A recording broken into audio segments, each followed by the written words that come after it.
What's up, big girls? I just wrapped up a rookie draft in my probably oldest Dynasty league, I want to say at this point.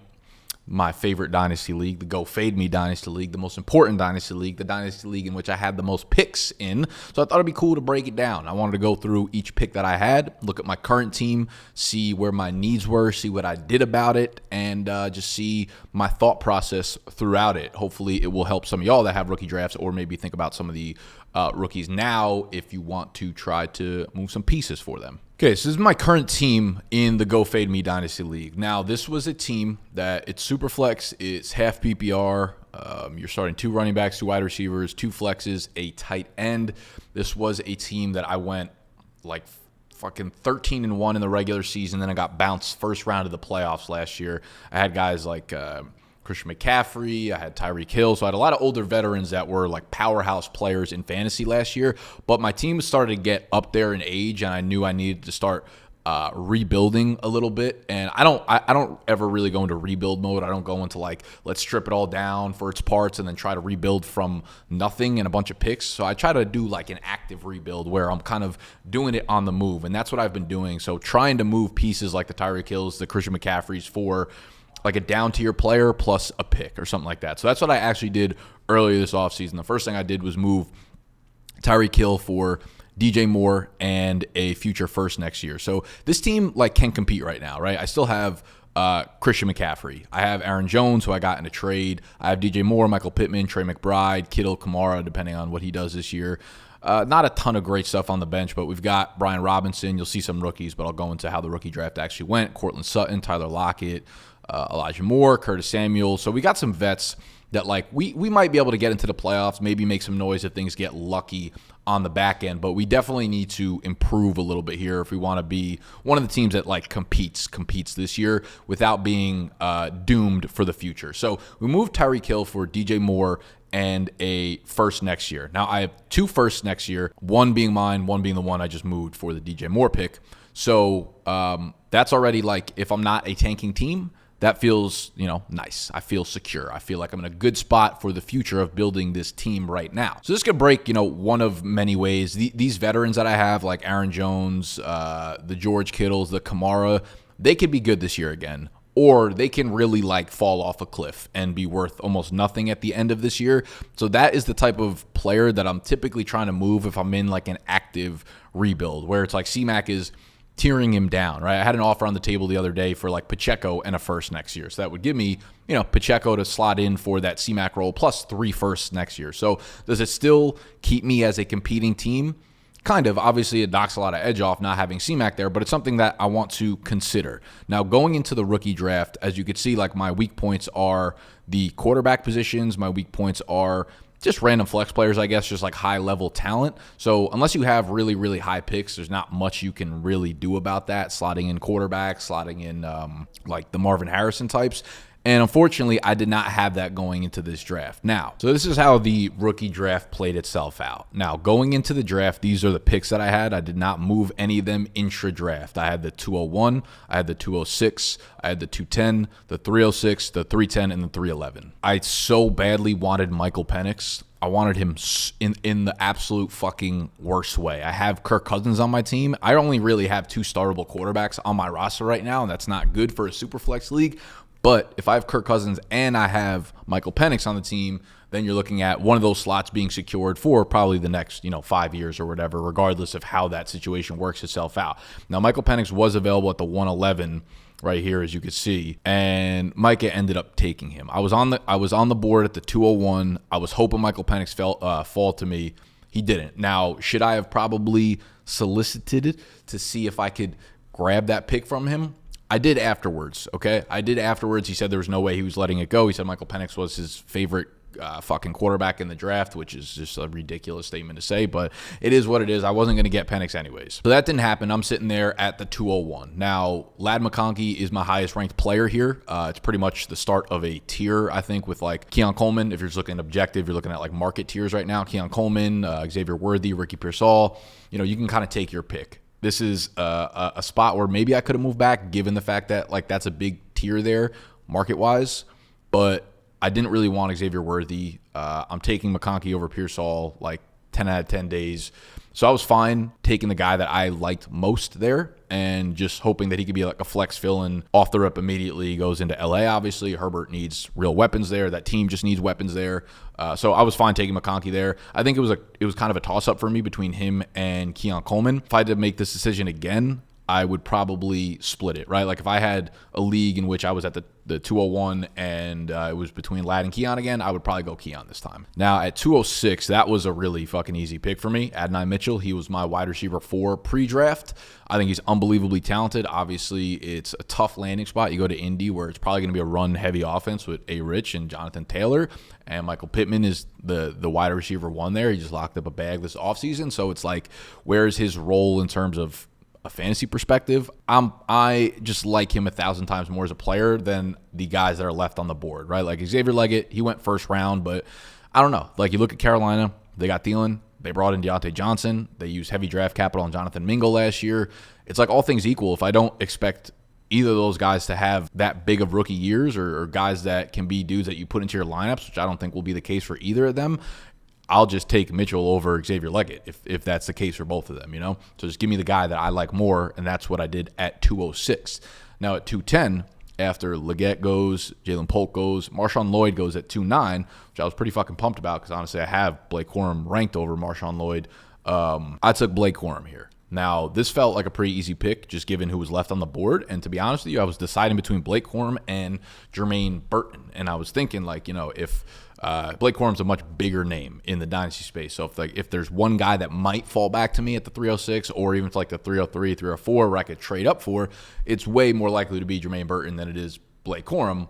So I went with Blake Corum based on that logic, which didn't really fucking matter. But for Blake Corum, he lands in LA where Kyron is, and they're very, very similar players. So it's like, could this year's Kyron Williams just be Blake Corum? He pretty much slots right into the RB2 role in LA. And I think he can get work like immediately off the rip. And I don't think you could say that for pretty much any other running back in this class, maybe outside of Jonathan Brooks because of that draft capital, where like Jonathan Brooks goes to Carolina, but he's coming off the ACL tear. They already have Miles Sanders, Shuba Hubbard. They just brought in, I believe they're signing Rashad Penny as well, which he probably won't make the roster. But still, 2 guys that they have on the roster already. Brooks coming back from the injury. They'll probably very, very much slow play him into the roster. Trey Benson's the other one that could probably carve out work immediately going to Arizona. James Conner will probably be like the workhorse there, but Benson will get some work. But Marshawn Lloyd behind Josh Jacobs, A.J. Dillon, Jalen Wright behind Raheem Mostert, and Devon Achane, Braylon Allen behind Breece Hall, Garendo behind C-Mac. Like, I don't know that there's many players in this draft class outside of really anyone that Blake Corum doesn't really get into the work quicker than. So happy to get Blake Corum here. Now, my next pick was down at the 306. Knowing that I had the 310 and the 311 also, I was debating between Garendo, Javon Baker, and Troy Franklin. And I think most people just straight up would have taken Troy Franklin and Javon Baker over Isaiah Garendo. But based on my roster, I have Christian McCaffrey. And a lot of my success on my roster revolves around him. So I thought it would make more sense to grab who I think is his handcuff going into the year almost immediately instead of these day 3 wide receivers. I was really hoping either one of them, Javon Baker or Troy Franklin, fell back to me at the 310, but wasn't super hopeful about it, right? Troy Franklin's another one, kind of similar to the Blake Corum argument, where it's like his name just holds a lot of weight at this point just because of the pre-draft process, that it was too big of a name for him to fall any further. And then Javon Baker, I know Sexy, who had a pick 2 picks ahead of me, is a Pats fan, so I didn't really expect him to get back there. Had I not had C-Mac, I think I likely would have went with Franklin or Javon Baker, but since I had C-Mac, and again, he's such an integral part of my fucking fantasy team this year, if he goes down, everything goes to shit, but maybe if Isaac Garendo carves out the workhorse role behind him, then I can kind of be like a security blanket there. So I did go with Isaac Garendo there. Then Franklin, Baker, Jatavian Sanders goes off the board. I took Spencer Rattler at the 310. Now, there were just really bad players on the board left at this point. There's no one that you like outwardly love by the time you're at like the 310, 311 in your draft, right? Like Javon Baker was probably the last player for me that I was truly excited about getting onto my team. And I'm actually a fan of Spencer Rattler's game. He goes to the Saints. He went in the 5th round, so it's like it's not real draft capital whatsoever. But Derek Carr stinks. Derek Carr is a fucking cone at this point in his career. And this is pretty much exactly where I took Sam Howell in this exact league in the rookie draft 2 years ago, and he repaid it with a ton of value over the last year or so. When you're QB needy in a Superflex league and you get guys like Sam Howell who kind of just hit as 5th-round picks, 3rd-round rookie picks, like those are fucking golden, all right? So I'm hoping that Derek Carr just continues to go down the path that he's going down, and then Spencer Rattler gets a shot, whether it's at the end of this year or even at the end of next year, just put him on the taxi squad. Again, I am super fucking QB needy on this team, so I need to take shots on guys like Spencer Rattler here in the 3rd round. The next pick, at 311, there were a lot of other running backs still on the board with bigger names for sure. Ray Davis, Aldrick Esime, Bucky Irving, Tyrone Tracy, New York. Like, there were guys who got better draft capital, guys who are more well-known. Kamani Vidal was my 311. Now, I don't know if there's anyone getting more steam in rookie drafts right now than he is, and this could be, looking back, this could be a terrible, terrible pick. I'm super aware of that. This could be an awful pick, given he's a 6th-round pick to the Chargers. He's not even guaranteed to make their roster. But I think he's got like the weakest path of resistance, the least resistance on his path. And you look at Gus Edwards, you look at J.K. Dobbins, like this is a run-heavy offense. Harbaugh and Greg Roman, I think he has a path to be like a serious player right out of the gates, where I just don't really feel that about most of the guys left on the board here. Ray Davis, I think you could maybe make the argument, but I just don't see what his possible upside is in that Buffalo offense with Josh Allen and James Cook there. SMA is dealing with like 4 other players in that backfield. Bucky Irving is a small player whose ceiling is completely capped. Like, I don't know. Vidal just felt like a kind of a fun pick at this point, and every once in a while we just want to have fucking fun in this economy and play Dynasty in that sense. So I went with him as my final pick in the rookie draft. So again, we came in with the 201, the 26, 210, 3-6, 310, 311.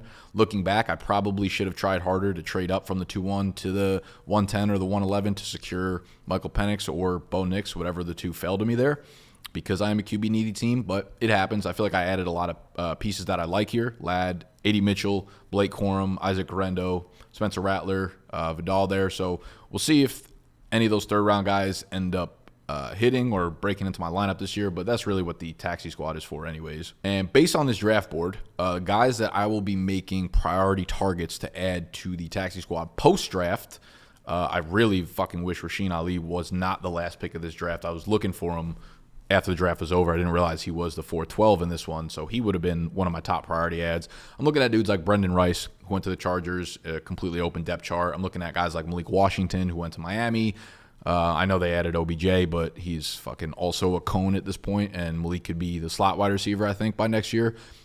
Johnny Wilson out in Philly, I don't really know where he fits into the place, but I think he's probably the most talented wide receiver left in the draft class that wasn't drafted in the rookie draft. Jared Wiley, Kansas City tight end. I know they just re-signed Travis Kelce, but Wiley's absolutely just a taxi squad guy that you could throw on and kind of see what plays out in Kansas City as Travis Kelce's career deteriorates over the next couple of years. So that is the Go Fade Me Dynasty breakdown.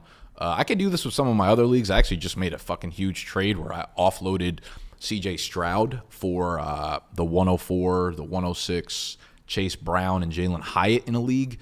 That league was like, my starting lineup was really solid, but I had stupid depth behind me. And by stupid, I mean like terrible. So I needed to diversify my team a little bit, and getting rid of CJ Stroud for a lot of assets, the 4, the 6, even like guys like Chase Brown and Jalen Hyatt. I love having those types of dart throws on the bench there. I think Chase Brown's going to be like a super usable PPR RB this year, so felt good getting him. And then obviously with the 104, 106, I'll probably get some combination of a quarterback and a wide receiver. Do I feel like I probably won in value looking back on it after the rookie draft, which will happen either today or tomorrow? I don't know. Like, you ask yourself, would you rather have Drake May and Rome Odunze plus Chase Brown and Jalen Hyatt, or CJ Stroud? We'll see. Only time can tell. I don't really know what I'm going to be doing with those picks. I actually might try to move one or two. I might try to move both of them for more picks to try to get some more depth going there. But if you guys want to see how the rest of my rookie drafts play out, I don't play in a ton of Dynasty leagues. I try to keep it like concise, try to keep it between like 3 and 4 leagues so that I can kind of enjoy and have fun in all of them equally. So I'm not one of those dudes who plays in 50 leagues and like talks about them from a fucking portfolio standpoint. Like, I like playing fantasy because it's fun. That type of shit is not fun to me. But to each their own. Whatever sinks your submarine. If this video sunk your submarine, go down low, go down south, hit the button that looks like this, subscribe to the channel if you are new, and we will see you on Thursday for our next group podcast.